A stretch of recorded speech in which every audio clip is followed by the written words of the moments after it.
Hi, I'm Jessica Behal with Great Rivers Regional System for Addiction Care, and I am the Prevention Education Specialist for Kanawha and Jackson counties. And we are continuing our This Is My Story series. And so I am super excited today to have another Jessica with us. It's always fun when you get people that have the same name as you because you're like, Jessica, this is Jessica. Hey, Jessica. So back and forth in emails when we were emailing, it was always weird because I'm like, this is Jessica. Thanks, Jessica. So I want to thank you so much for taking the time this evening to tell your story. And so, Jessica, I'm going to go ahead and turn it over to you. So, like she said, my name is Jessica. I've been in recovery for going on 9 years now. I'll start probably with childhood. I mean, I had a pretty normal childhood. I did have one trauma. I was molested at a young age, and that was never taken care of or addressed. So I feel like that might have started my my journey, I guess, not being able to cope correctly, not knowing how to, because like I said, it was never addressed. I always did really well in school. I mean, I did good until, I graduated high school with honors, and I went to college, got an associate's degree for medical assisting. I had my first child when I was 20. And then when I was 23, I actually had a bleed in my brain. So I was in ICU for a few days. And afterwards, I kept getting headaches, which I thought might have been migraines. And back then, I'm 39 now. So back then at 23, doctors would prescribe Loratabs for migraines, which now we know it is not good for headaches. So any narcotic really is not good for a migraine. But I was given like 120 for like 30 days.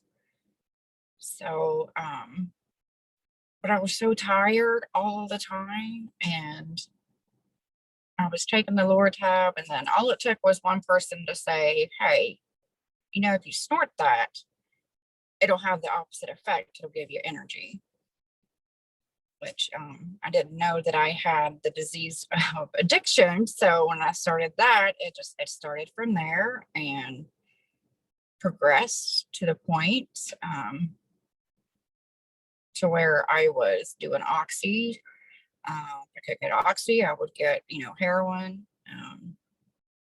I always say that I'm a weird addict because I don't like doing stuff I don't know where it came from. I know that's kind of weird. So heroin wasn't huge for me, but mostly the pain pills.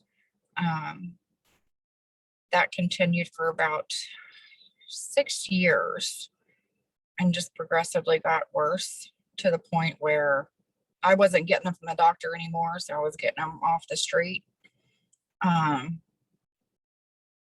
There was a point like where the snorting the pills wasn't doing any good anymore. So all it took again was someone to say, hey, if you shoot that up, it's going to have a different effect. So like I said, I didn't know I was going to be so addicted to that. And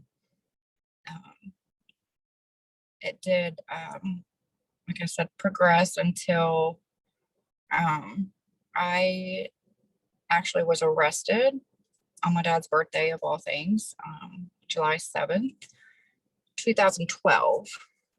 I'd lost my mom the previous year, and I was trying to do Suboxone at that time, but I relapsed after my mom passed away.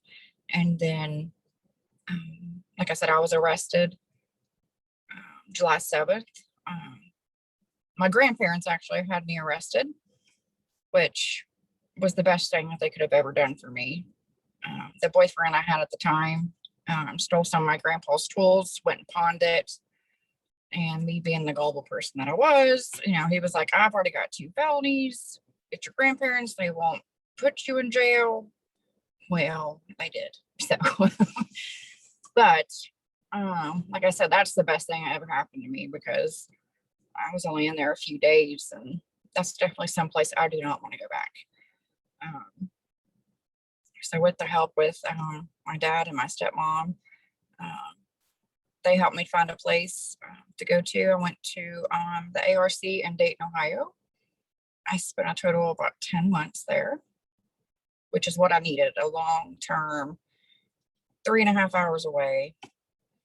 I ended up staying in Dayton for, I think, for about 4 years before I'd met a man up there and we got married. So, and then we came back down here in 2015. So I've been clean ever since. So, and it's been a struggle. I ain't gonna lie. Like, just because I'm clean doesn't mean I'm perfect. I mean, there's still mental illness there. There's depression. There's anxiety. I actually lost my husband. It'll be 4 years in March. So, yeah, that was very hard to get through, but I got through it. And I actually had COVID in December. I've had blood clots last September, but I've made it through. I mean, clean with no narcotics. So I'm very, very blessed. I'm very blessed. I have my kids, and I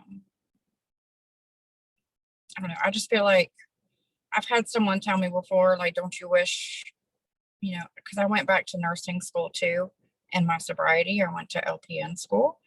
So that was a big accomplishment. And someone had mentioned to me, hey, don't you wish you would have done that whenever you were younger? And I'm like, well, no. Because I mean, I could have lost my license. I could have been in prison if I was an LPN back then. Like, I'm so much more confident now in recovery. And being a nurse, I come across all kinds of people. So a lot of addicts and a lot of alcoholics. And, when I have that one-on-one time with them, I can tell them, hey, you're not alone. Like, look, I've been there and look where I'm at. It's definitely not easy, but it's doable. So yeah, that's all I have.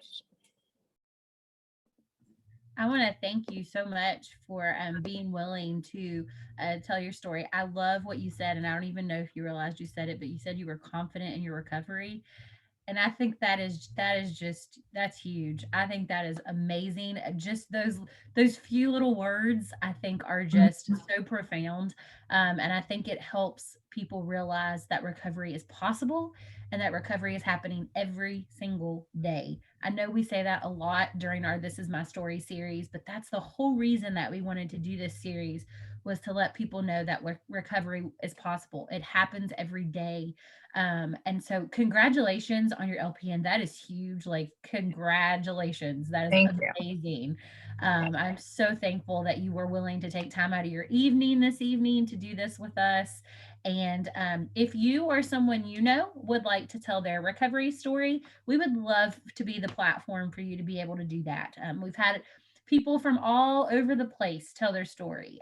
We've had people that have never told their story before, who have actually been able to do that here at This Is My Story series. And so we would love to be able to open that up. So if you know anyone, if you're watching this today and you know anybody that would like to tell their story, or maybe you would like to tell your story, we would love to be able to connect you with us and get that story told so that other people can be impacted and know that there is confidence in recovery. I love that. That is like my new favorite thing. That's going to be, I'm writing that down. I wrote it down.